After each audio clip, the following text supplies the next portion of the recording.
Good morning, lovelies. Client Anonymous Q's. What supplements are worthwhile taking?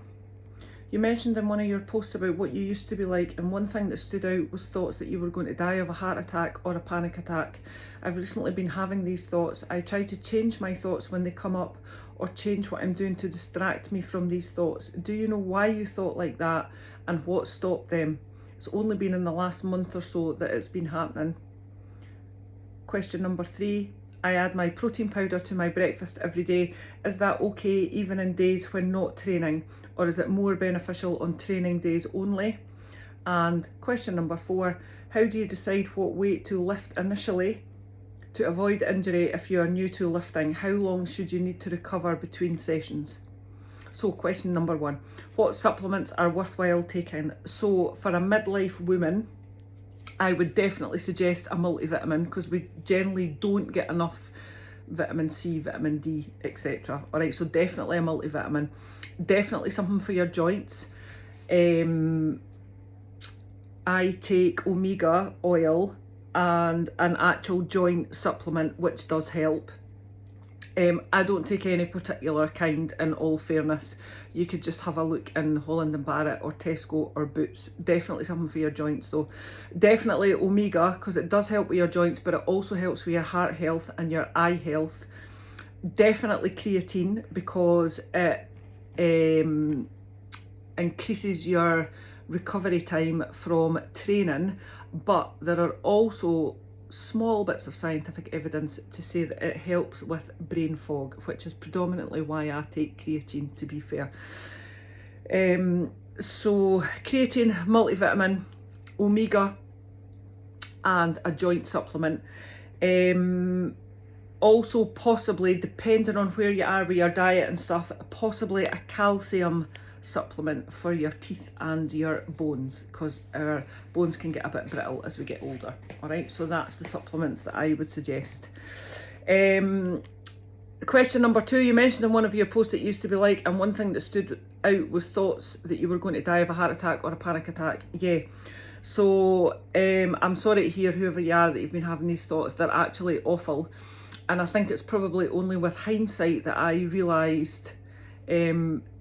Now, a bit of context, right? I remember tidying my house one night, folding all my clothes, putting my clothes away, making sure the kitchen was tidy, because I was convinced that when I went to my bed that I wasn't going to wake up. And with hindsight, which I know is a wonderful thing, but it's all about reflecting and trying to put things in place to stop you feeling like that. So with hindsight, the reason that I was feeling like that was because I wasn't looking after myself. This was at a time that I was drinking too much, I was still smoking, I wasn't consistent with my training, or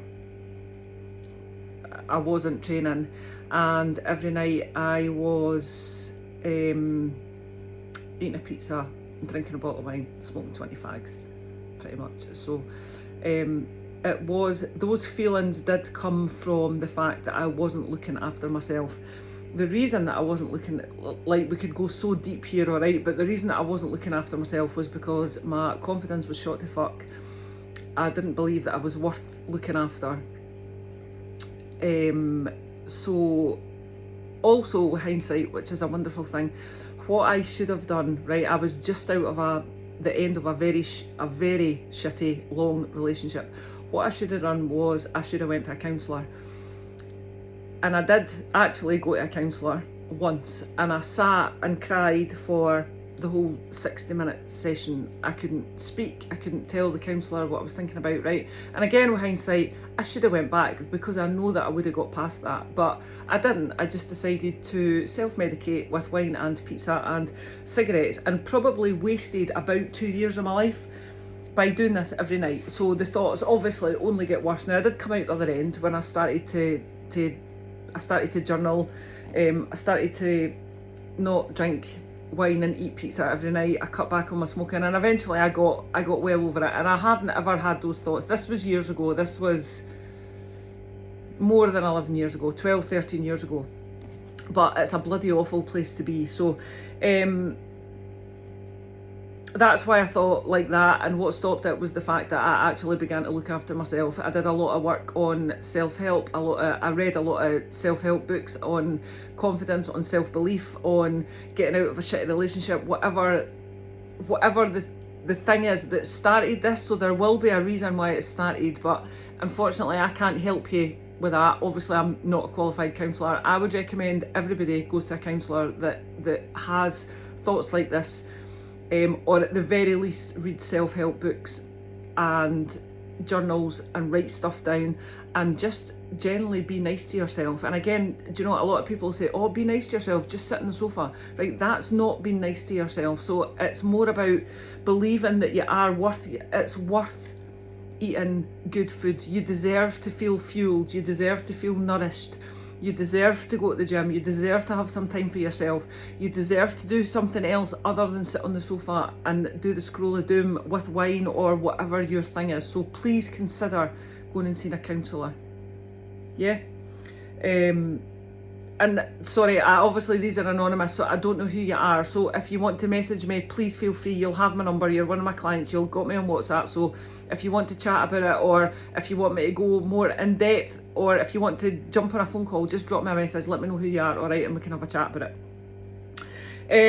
Question number 3, I add my protein powder to my breakfast every day. Is that okay evening days when not training, or is it more beneficial on training days only? So you should be aiming to hit your protein target on all days, regardless of whether you're training or not. So as much as protein retains our muscle and builds our muscle, so it is very helpful on training days, it helps with recovery, right? Your protein also keeps you feeling fuller for longer. So it helps manage cravings, and it helps just keep you full as well. It helps cut out snacky snacks. So hit your protein goal every single day of the week, regardless of whether you're training or not. Yeah? Banging. And last one, how do you decide what weight to lift initially to avoid injury if you are new to lifting? How long should you need to recover between sessions?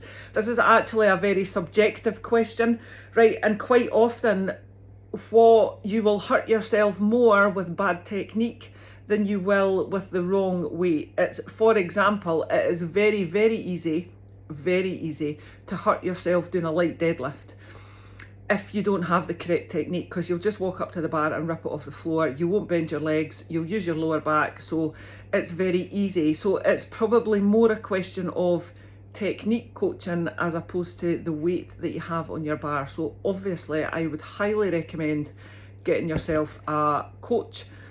Now that can be an online coach if you're going to be in the gym, because obviously then you're going to, most online coaches will ask you to film your sets and then you can upload them to your coach. All right, again, I don't know who you are. If obviously you're one of my clients, so if you are not one of my ladies that lift and you are in the gym, please by all means feel free to film your set and send it to me, and I'll give you some top tips to try and keep you injury free. All right.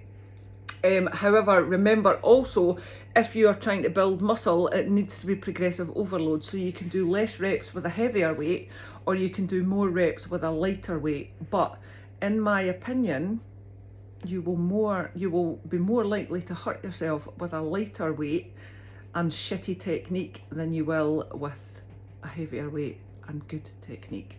All right. Thank you very much, my lovelies. I hope that is informative. Remember, they are anonymous. I don't actually know who you are. If you want me to go more in depth in any of these questions, just get me on WhatsApp.